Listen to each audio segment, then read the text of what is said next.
अस्सलामुअलैकुम to all my friends. कैसे हैं आप सब? ठीक ठाक हैं।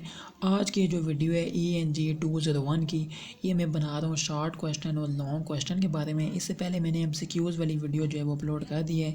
वो अगर आपने नहीं देखी तो चले मैं डिस्क्रिप्शन में जो है लिंक इसका लगा रहा हूँ, तो यहाँ से आप जैसे क्लिक करेंगे तो वो वीडियो ओपन हो जाएगी। ठीक है, पहले वो आपने देखनी है, उसके बाद ये देखनी है। ये वाली वीडियो जो है हमारे पास यानी कि जो पिछली दफ़ा यानी कि जो 6 महीने पहले यानी कि लास्ट सेमेस्टर में जो एक्सपीरियंस थे लोगों के, बच्चों के, स्टूडेंट्स के कि ये हमारा पेपर आ रहा है, तो वो मैंने उसकी फ़ाइल जो है बनाई हुई थी, पिछली दफ़ा अपने लिए बनाई थी। तो मैंने सोचा है कि ये भी आप लोगों के साथ लाजमी जो है शेयर कर दूँ। ठीक है, मेरा यानी कि पेपर आखिर में था ENG 201 का, तो जो जिनके पहले पहले पेपर हो रहे थे तो उनकी जो भी वो शेयर कर रहे थे ग्रुपों में, तो वो मैंने उसकी फ़ाइल जो है बना था, क्योंकि मेरी ENG 201 की इतनी अच्छी तैयारी नहीं थी। तो मैंने सोचा कि चलो प्रैक्टिस के तौर पे चलो जो पेपर जो यानी कि क्वेश्चन आ रहे हैं उन्हीं को जो है तैयार कर लूँ, तो क्या पता काम बन जाए। तो इंशाल्लाह वही वहाँ से मेरा काम बन गया था और मेरा अच्छा GPA आ गया था। ठीक है, तो चलिए देख लेते हैं कि कौन कौन से क्वेश्चन हैं, ये आप लाजमी जो है कर लें। फर्स्ट मेरे पास जो है क्वेश्चन आया था कि right 3 name of document in work plan. ठीक है, वर्क प्लान में 3 जो है डॉक्यूमेंट के नाम लिखने थे आपने। ठीक है, तो 3 नाम क्या थे? पहला क्या है हमारे पास? डिस्कशन, दूसरा क्या है? कंक्लूजन, तीसरा क्या है? रिकमेंडेशन। ठीक है, तो ये 3 जो है हमारे पास क्या थे? Document in work plan. तो ये आपने जो है लाजमी जो है याद रखना है। 3 नंबर का ये सवाल आता है, तो ये आपने लाजमी याद रखना है, डिस्कशन, कंक्लूजन, रिकमेंडेशन। नेक्स्ट चलते हैं हम अपने 2 क्वेश्चन पे। उसमें क्या कह रहे हैं? Explain consideration. कंसिडरेशन बताओ कि क्या है। ठीक है, तो क्या है? Consideration means to prepare every message with the message receiver in mind. जो मैसेज रिसीवर के माइंड में बनता है उसको प्रिपेयर करना, उस हर मैसेज को प्रिपेयर करना, तैयार करना।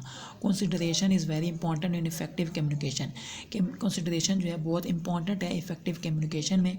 इट शोज, ये शो करती है that you understand your audience. ये शो ये करती है कि जो हमारी ऑडियंस है वो समझ पा रही है, यानी कि उसको अंडरस्टैंडिंग है, वो समझ पा रही है कि क्या जो है वो बोला जा रहा है। ठीक है, which goes a long way to get you decide result, तो आपको अच्छे रिजल्ट मिलते हैं। Understanding your audience you should also, जो आप पहुंचाना चाह रहे हैं, समझाना चाह रहे हैं, वो उनको समझ आ जाती है बात। ठीक है, तो ये बात का थी कंसिडरेशन थी। इसमें क्या है? पहला, डोंट लूज़ योर टेम्पर। आपने टेम्पर अपना लूज़ नहीं करना। Don't accuse. ठीक है, don't charge them without facts. ठीक हो गया, तो ये आपने हमारे पास जो है कंसिडरेशन वाला जो है लाजमी जो है करना है। बेशक आप ये 3 यही कर लें, डोंट लूज टेम्पर, डोंट ये, और ऊपर वहाँ से आप थोड़ा सा लिख लेंगे consideration is very important in effective communication. ठीक है, तो ये आपका अच्छा खासा जो है सिस्टम बन जाएगा। नेक्स्ट हमारे पास 3 क्वेश्चन आया था। अब चलते हैं हम अपने 5 क्वेश्चन वाले, यानी कि 5 नंबर के जो क्वेश्चन आ रहे हैं उन पे चलते हैं। तो पहला क्या आया था? Define memorandum and 4 general purpose. Memorandum बताओ और 4 जो है क्या बताओ? पर्पज़ बताओ इसके। ठीक है, क्या? Memorandum is brief informal report use to establish a record. Memos generalize the communication process by transmitting the message from one or more authors to one or more recipients. Email messages typically take the form of memoranda. Memoranda are written for numerous internal purposes. memoranda किसके लिए इस्तेमाल होता है? Internal purposes के लिए। ठीक है, जैसे कि एग्जांपल क्या है? To request information, to make announcement, to outline policies and to transmit meeting minutes. ठीक है, नेक्स्ट चलते हैं हम अपने ये मतलब 5 नंबर का सवाल हो गया। नेक्स्ट हमारे पास आया था कि बिज़नेस लेटर 3 टाइप, यानी 3 किस्म के जो बिज़नेस लेटर हैं वो आप बताएं 3 नंबर के। पहला क्या है हमारे पास? जॉब एप्लीकेशन लेटर में देख लेते हैं। Acceptance letters, transmittal letters, inquiry letters, technical information letter, letter of recommendation. ये हमने कितने बता दिए? 1 2 3 4 5 बता दिए। इसमें से आपने 3 लिखने, तो कोई भी 3 आप जो भी आपको आसान लग रहे हैं वो आप चुप करके वहाँ पे लिखाएं, तो 3 नंबर आपके पक्के। ठीक है, नेक्स्ट चलते हैं हम अपने 3 नंबर के क्वेश्चन पे कि क्या आया था कि इम्प्लिसिट पर्पज़। इम्प्लिसिट के 3 पर्पज़ बताओ, ये आया था। ठीक है, तो देख लेते हैं। The purpose which is not clearly stated is called implicit purpose. वो पर्पज़ जो क्लियरली बयान नहीं किया जाता वो होता है इम्प्लिसिट पर्पज़। ठीक है, सैनोनम इक्वल टू हिडन, यानी कि सैनोनम इस्तेमाल होता है, यानी कि हाइड हुआ होता है। असली मानी जो है वो क्या होता है? हाइड हुआ होता है। टू क्रिएट रिलेशनशिप, रिलेशनशिप जो है बनाने के लिए इस्तेमाल होता है हमारे पास इम्प्लिसिट पर्पस, ठीक है। उसके बाद टू क्रिएट ट्रस्ट, ट्रस्ट को क्रिएट करने के लिए, एतमाद बढ़ाने के लिए। To document action, document action के लिए, ठीक है। नेक्स्ट चलते हैं हम अपने, और उसके बाद क्या एक्सप्लिसिट, ये आया नहीं था, एक्सप्लिसिट आया नहीं था, लेकिन हमने साथ इम्प्लिसिट के साथ एक्सप्लिसिट भी लाजमी करने हैं। इसमें क्या है, वहाँ पे क्या था, स्टेट क्लियरली स्टेटेड नहीं होता, यहाँ पे क्या है, explicit purpose means the purpose which is clearly stated, जो कि क्लियरली स्टेटेड होता है, बयान किया गया होता है, वो होता है एक्सप्लिसिट। और जिसमें क्लियरली बयान नहीं किया गया होता वो होता है इम्प्लिसिट, ठीक है। अभी एमसीक्यूज़ में भी आ सकते हैं, लॉन्ग में भी आ सकते हैं, शॉर्ट में भी आ सकते हैं, जहाँ भी आएगा वहाँ पे आपने हैंडल कर लेना इजीली। आगे क्या है, most scientific documents have as their principal explicit purpose one or more of the following actions. तो उसमें क्या आता है हमारे पास, to provide information, to give instructions, to persuade the reader, to enact or prohibit something, ठीक है। तो ये हमारे पास जो है एक्सप्लिसिट पर्पस का हो गया। नेक्स्ट चलते हैं अपने हम, नेक्स्ट आया था कि डिस्क्राइब डिफरेंस करो डायरेक्ट और इनडायरेक्ट अप्रोच का।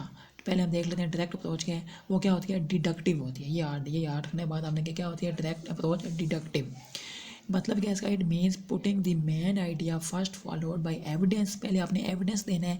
Direct request get straight to the point because the audience usually want to respond, audience चाहती है रिस्पॉन्ड, ठीक है। For routine good news and goodwill messages direct approach is effective। direct approach क्या होती है हमारा, effective होती है, that will please the reader or will cause no particular reaction, ठीक है। नेक्स्ट चलते हैं हम अपने इनडायरेक्ट पे। इनडायरेक्ट में क्या होता है हमारे पास, to put the main idea later, main idea हमने बाद में लिखना है, एंड एविडेंस फर्स्ट, एविडेंस हमने जो है देना है फर्स्ट, पहले में, ठीक है। इस्तेमाल हम करेंगे, use direct order if the audience reaction is likely to be positive and indirect order if it is likely to be negative, ठीक है। Short messages follow one of four organizational plans depending on the audience probable reaction, ठीक है। Next चलते हैं हम अपने question पे, एक और क्या क्वेश्चन आया था, 7 C's, ये बहुत इंपॉर्टेंट है, ये आपने लास्ट में जो है करना है कि 7 C's और टेक्निकल राइटिंग, ठीक है। 7 C's बताना था। 7 C's में हमारे पास पहला चीज़ क्या है, कंप्लीटनेस, जो कि क्या होता है, आपका मैसेज क्या हो, कंप्लीट हो, फुल हो, ठीक है, या आप देख सकते हैं, आप पढ़ भी सकते हैं इसको, ठीक है। नेक्स्ट में क्या था, कॉन्साइजनेस, यानी बात ठीक लिखी हुई हो, ठीक है, प्रूफ के साथ लिखी हुई हो, यानी कॉन्साइज हो, ठीक है। Eliminate wordy expression, include only relevant material, avoid unnecessary repetition, avoid करो बार बार जो है रिपीट करने से, ठीक है। अगला क्या था, पहला क्या था कंप्लीटनेस, अगला क्या था कॉन्साइजनेस, अगला क्या था कंसिडरेशन, अगला क्या था कंक्रीटनेस, ठीक है। उसके बाद क्या था, क्लैरिटी हो उसमें, कर्टसी हो उसमें, करेक्टनेस हो, करेक्टनेस में क्या हो गया हमारे पास, ग्रामर, पंचुएशन, स्पेलिंग, ठीक है। तो ये हमारे पास जो है 7 C's, इनके बेशक आप नाम भी याद रख लें, तो वहाँ पे आपसे खुद भी लिख सकते हैं कि कंप्लीटनेस जो है, मैसेज आपका कंप्लीट होना चाहिए, ठीक है, पूरी बात नहीं की गई हो, इस तरह के जो है ना आपने कर देना है, ठीक है। अगर खाली नाम भी लिखेंगे फिर भी काम, कुछ ना कुछ 5 में से 3-4 नंबर मिल जाएंगे नाम पे भी, क्योंकि मेन तो नाम ही है, ठीक है। नेक्स्ट हम चलते हैं अपने 5 पैरामीटर फॉर ओरल स्पीच। ये भी जो है सवाल बार बार आ रहा था कि 5 पैरामीटर बताओ ओरल स्पीच के। क्या है हमारे पास, knowledge of the audience, audience का knowledge, knowledge of the subject, subject का नॉलेज होना चाहिए, यूज़ ऑफ टाइम, टाइम का इस्तेमाल करना आना चाहिए, रिहर्सल करना है, पर्सनल अपीयरेंस एंड ग्रूमिंग, ठीक है। तो ये हमारे पास 5 जो है पैरामीटर्स है ओरल स्पीच के, ठीक है ना। नेक्स्ट है 5 ways to develop a paragraph, paragraph को बनाने के लिए 5 वे क्या क्या हैं। पहला उसमें क्या है हमारे पास, इलस्ट्रेशंस है, उसके बाद क्या है, कंपेरिजन्स एंड कंट्रास्ट्स है, उसके बाद क्या है, काज एंड इफेक्ट है, उसके बाद क्या है, क्लासिफिकेशंस हैं, उसके बाद क्या है, प्रॉब्लम्स एंड सोल्यूशंस हैं। तो ये हमारे पास जो है कुछ क्वेश्चन थे, मैंने सोचा आप लोगों के साथ लाजमी जो है शेयर कर दें, क्योंकि मेरे पास फाइल पड़ी हुई थी, तो मैंने सोचा लाजमी जो है इस चीज़ को शेयर किया जाए। बाकी यह है कि आपके मिड टर्म पेपर के लिए दुआ है कि आपका पेपर जो है अच्छा हो जाए, ठीक है। कमेंट में लाजमी बताइएगा कि कैसी वीडियोस लग रही हैं आपको। चैनल पे न्यू है सब्सक्राइब कीजिएगा, वीडियो को लाइक कर दें। अस्सलाम वालेकुम रहमतुल्लाहि व बरकातहू।